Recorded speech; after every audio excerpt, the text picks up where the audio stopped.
శ్రీ రామకృష్ణ ప్రభ ఛానల్ను చూడండి, మాసపత్రికను చదవండి. ఏమిటి నిర్నిద్ర యోగం? అది మనం రామకృష్ణ కథామృతం నుంచి గ్రహిద్దాం. విష్ణుమూర్తి యోగనిద్రలో ఉంటాడు అంటారు. ఏమిటి యోగనిద్ర? మనకి భోగనిద్ర తెలుసు, రోగనిద్ర తెలుసు. సుఖంగా తినేసి పడుకోవడం భోగనిద్ర, అనారోగ్యంతో ముక్కుతూ మూలుగుతూ పడుకోవడం రోగనిద్ర. కానీ మరి యోగనిద్ర ఏమిటి? కొంతమందికి నిద్ర యోగం ఉండదు, అది వేరే. కానీ ఇది యోగనిద్ర. నాకు నిద్ర యోగం లేదండి బాబు అంటాడు. అవి ఇవేమీ కాదు, భోగనిద్ర కాదు, రోగనిద్ర కాదు, నిద్రయోగం లేకపోవడం కాదు. ఆయనది యోగనిద్ర. ఏమిటి యోగనిద్ర అంటే ఆయనే కృష్ణావతారంలో భగవద్గీతలో చెప్పాడు, యా నిశా సర్వభూతానాం తస్యాం జాగ్రత్త సంయమి యస్యాం జాగ్రత్త భూతాని సా నిశా పశ్యతో మునేహి. ఇతర జీవులందరూ ఏ విషయాల్లో మెలకుగా ఉంటారో అప్పుడు ఆ విషయాల్లో యోగి నిద్రపోతూ ఉంటాడు. ఆ విషయాల్లో ఇతర జీవులందరూ ఎప్పుడు మెలకుగా ఉంటారో అప్పుడు యోగి నిద్రపోతూ ఉంటాడు. ఇతర జీవులందరూ ఎప్పుడు మెలకుగా ఉంటారో అప్పుడు యోగి నిద్రపోతూ ఉంటాడు. ఇతర జీవులందరూ ఎప్పుడు నిద్రపోతూ ఉంటారో అప్పుడు యోగి మెలకుగా ఉంటాడు. ఇంత తేలిక యోగం. అందరూ పడకుండా మనం మెలకుగా ఉండాలంటే శుభ్రంగా రైల్లో ప్రయాణం చేసేటప్పుడు హాయిగా ఓ భోగిలో అందరూ పడుకుని రాత్రి 1 గంటకు లేచి కూర్చుంటే మనం యోగి కింద లెక్క. కాసేపటికో 2 కంప్లైంట్ ఇస్తారు, పోలీసులు పట్టుకెళ్ళిపోతారు. ఎందుకంటే వీళ్ళు లేచి కూర్చుని ఏదో చేస్తున్నాను, ఇక్కడ ఏదో పట్టుకుపోవడానికంట అనుమానం వస్తుంది అందరికీ. మరి అందరూ పడుకుంటే మనం మెలకుగా ఉండడం అనుమానం రాదు. అది ఎందుకు కూర్చున్నట్టు? కొన్ని ఏదైనా స్టేషన్ వచ్చిందని అడుగుతారు. లేదండి నేను కూర్చున్నానండి, అందరూ పడుకుంటే మెలకుగా ఉండాలంటే అయితే ఏదో వేస్తున్నావు పథకం అంటారు. అది కాదు మెలకువ నిద్ర అంటే. యోగ నిద్ర దానికి సంబంధించింది కాదు. లోకంలో జీవులందరూ ముఖ్యంగా తెలివితేటలు వివేకం కలిగినటువంటి మానవులు ఏ విషయాల్లో నిరంతరం తాపత్రయపడిపోతూ ఉంటారో ఆ విషయాలని యోగి వెంట్రుక మొక్క కింద భావిస్తాడు, తీసి పారేస్తాడు. తృణప్రాయం. ఏమి ఎందుకు అంత కంగారు పడుతున్నావు అంటాడు. అదే లోకంలో వ్యక్తులందరూ జీవులందరూ ఏ ఆధ్యాత్మిక జ్ఞానాన్ని, ఏ అద్వైత జ్ఞానాన్ని అర్థం కాదు అనేటువంటి మాటతోటి పక్కనెట్టేస్తూ ఉంటారో దాన్ని చాలా తీవ్రంగా గంభీరంగా తీసుకుంటాడు యోగి. అంతకుమించి కావాల్సింది ఏముందంటాడు. ఇది మిగిలిన జీవులకి యోగికి తేడా. సాధారణ యోగులే అలా ఉంటే యోగిహుర్ ధ్యానగమ్యం అని వర్ణింపబడినటువంటి శ్రీ మహావిష్ణువు ఎలా ఉంటాడండి? ఆ యోగుల హృదయాలే ఆయనకి ప్రయాణానికి లక్ష్యంట, డెస్టినేషన్. ఆయన ప్రయాణం ఎక్కడ ముగుస్తుంది అంటే యోగి హృదయంలో ముగుస్తుంది. ఆయన అక్కడికి చేరుకోవాలనుకుంటాడు, చేరుకుంటాడు. నిజానికి చేరుకోవడం ఏమిటి, ఆయన అక్కడే ఉన్నాడు. ఆ యోగి అప్పుడు తెలుసుకున్నాడు ఉన్నాడని, అంతే తేడా. అంతవరకు ఆయనకి తెలియలేదు ఉన్నాడని ఇప్పుడు తెలిసింది. అంతేగాని విష్ణుమూర్తి ఓ చోట ఉండడం ఇంకో చోటకి చేరుకోవడం ఉండదు. అంతటా ఉన్నాడు ఆయన.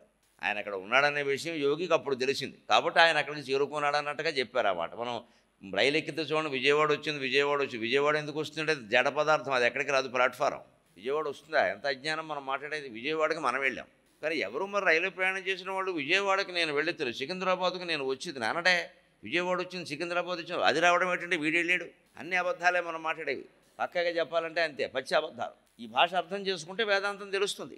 అందుకే శంకరాచార్య స్వామి జగత్తు మాయా అన్నారు. మాయా అంటే తిరగేయండి. యా మా ఏది లేదో అది, యా మా ఏది లేదో అంటే జగత్తును తిరగేస్తే కానీ జగన్నాథుడు అర్థం కాడు. ఎందుకంటే జగత్తు మన కళ్ళల్లో తిరగేసి పడుతోంది. మనందరికీ తెలుసు, మన రెటీనాలో మీ ప్రతిబింబాలన్నీ నా కళ్ళల్లో తిరగేసి పడుతున్నాయి, నా ప్రతిబింబం మీ కళ్ళల్లో తిరగేసి పడుతుంది. మనకి తిరగేసే కనపడుతుంది జగత్తు. అందుకని తిరిగి తిరగేస్తేనే అర్థమవుతుంది. అందుకే సంస్కృతంలో కొన్ని వేదాంతపరంగా అత్యంత కీలకమైనటువంటి మాటలు తిరగేసి చెబుతారు, ఇలా చెప్పరు. కావాలని చేస్తారు. ఆ ఫిట్టింగ్ అంతా ఎట్టుగా స్క్రూ బిగిస్తాడు, తెలియకూడదు, మంచిదిగా.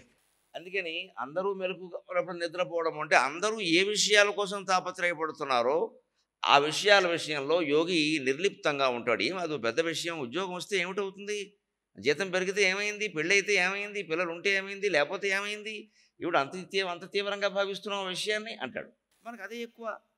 అదే మనం ఏ అధ్యాత్మ జ్ఞానం విషయంలో, ఏ రామాయణ భారత భాగవతాల తాత్పర్యాన్ని గ్రహించే విషయంలో మనం అశ్రద్ధ వహించి సుందరకాండ చదివితే ఈ ఫలితం, విరాట పర్వం చదివితే ఈ ఫలితం, భారతంలో ఇది చదవచ్చు చదవకూడదు, ఒకవేళ చదివితే ముందు ఇది మొదలు పెట్టాలి తర్వాత ఇది మొదలు పెట్టాలి, ఇది విచిత్ర సందేహం చాలామంది. రామాయణం సుందరకాండతో మొదలు పెట్టాలి కదండి అని అడిగారు మొన్న ఎవరో. అలా అయితే వాల్మీకి అలాగే రాసేవాడు కదా అన్నాను నేను. వాల్మీకి అంటే వీడు తెలివైన వాడా? ఏమిటా మొదలు పెట్టడం? అయితే వీడిని మధ్యలో ఓ పని చేయమన్నాడు, పప్పుతో మొదలు పెట్టద్దన్నాడు, చారుతో మొదలెట్టమన్నాడు, పోయినాం. తర్వాత పప్పు వేసుకోమనండి, తర్వాత ఆవకాయ వేసుకోమనండి, మజ్జిగ వేసుకుని చివరిలో మళ్ళీ చారు వేసుకోమనండి, అయిపోతుంది. ఇంట్లోకి రాడు, ఇంక వేరే గదిలో ఉంటాడు, వెళ్ళి కడుపులో గొడగొళ్ళాడిపోయి. పోయినానుకో వరస ఉంది, ఎప్పుడు ముందు పప్పే తినాలి, ఖచ్చితంగా పప్పు అంటే పప్పు అని కాదు, ఏది కఠినంగా ఉండి అరగడానికి కష్టంగా ఉంటుందో అది ముందు తినాలి. అందుకని పప్పు ముందు తినమన్నారు. పప్పు అరగడం కష్టం. 12:30కో 1 గంటకో మనం భోజనం చేసేటప్పుడు పేగులు కరకరలు ఆడుతూ ఉంటాయి. క్లచ్చెస్, ఏదో క్లచ్చులు ప్లగ్గలు అంటారు చూడండి, అలా ఉంటాయి. దా దా దా వెయ్యి ఇంకా వెయ్యి అంటారు. మంచి ఆకలి మీద ఉంటాయి. అప్పుడు కాస్త గట్టి పదార్థాలు పారేయాలి. అది కర్ర కర్ర కర్రలని లేస్తుంది, కాస్త శాంతిస్తుంది. ఆత్మారాముడు శాంతించాడు, అమ్మ 4 ముద్దలు తిన్నామంటారు. అప్పుడు నెమ్మదిగా కూర, దాని తర్వాత కొంచెం అరగడం కష్టం. అది పప్పు కంటే కూర తేలికే, కానీ కూర కంటే పప్పు అరగడం కష్టం. ఆ తర్వాత ఇక ఓపికను బట్టి పచ్చడి, పులుసు, మజ్జిగ, ఇంక ఎవరి విత్తం కొద్దీ వైభవం. ఇంక చివర పల్చటి మజ్జిగతో ముగించండి అని ఎందుకు చెప్పారంటే అప్పటికి ఆకలి పూర్తిగా అయిపోతుంది. ఇంకా ద్రవ పదార్థాలు తప్పితే ఘన పదార్థాలు పట్టుకునే అవకాశం ఉండదు. ఇంకా వెనకటికి ఓ పెద్ద మనిషికి ఓ రాజుగారు పూర్తిగా భోజనం పెట్టాక వచ్చి కూర్చున్నాక కాస్త ఒక్క పొడ వేసుకోండి అన్నట్టు. ఒక్క పలుకు పట్టే చోటు ఉంటే 2 గారెలే నొక్కేవాడిని అన్నట్టు. ఆయన స్థాయి అది. వద్దండి వద్దండి అన్నట్టు ముందు భలేవారండి, వద్దండి బాబు చోటు లేదన్నట్టు. ఒక్క పలుకు చోటు ఏముందంటే మీకు తెలియదండి మా సంగతి. ఒక్క పలుకు పట్టే చోటు ఉంటే 2 గారెలు నొక్కేనా అన్నట్టు. అలా ఉంటుంది. మరి అలా తినేస్తే మరి అరగడం కష్టం. అందుకే కడుపు సగం నిండే వరకే తిని సగం నీళ్లతో నింపాలి. మిగిలిన సగంలో సగం 4వ వంతు గాలికి వదిలేయాలి. అలాగా ఆ నీళ్లతో నింపడం అంటే చారు మజ్జిగ అయినా పర్వాలా. ఇలా చెప్పినట్టే రామాయణం చదవడానికి ఒకటే పద్ధతి. ఏ పద్ధతిలోనే వాల్మీకి రాశాడు. మనం ఎవరో మార్చడానికి. ఎందుకు మార్చడం, ఎందుకు మారుస్తున్నాం అంటే సెంటిమెంట్ మనకి. యుద్ధంతో ముగిస్తే మన ఇంట్లో యుద్ధాలు అయిపోతాయి. అయ్య బాబోయ్, రామాయణంలో చెప్పినట్టుగా జరిగిపోతే ఇంకేముంది గొడవ అన్నీ అలాగే జరిగాయి.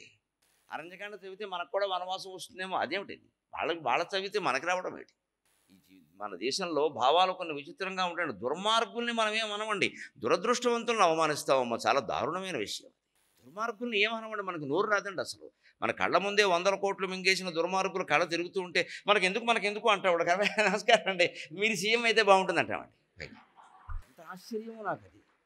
వాడు పచ్చి దుర్మార్గుడా, లక్షల కోట్లు మింగేసాడా, వాడు కనపడితే ఏం అనకపోగా కనీసం పక్క నుంచి అసహ్యించుకుని వెళ్ళిపోకపోగా బాగున్నారండి మీరు సీఎం అవ్వాలని ఎంత అంతాడేమో అని భయం మనకి. ఎంత బలహీనులు అండి మనం. మనకి ఆధ్యాత్మికత ఎందుకు, దేవుడు ఎందుకు? దేవుడు అంటే నమ్మకం ఉందా? దేవుడు అంటే నమ్మకం ఉన్నవాడు ఎవడికి భయపడ్డావు, యమధర్మరాజుకు భయపడ్డాడు. వీడెవడు మన భయపడ్డా.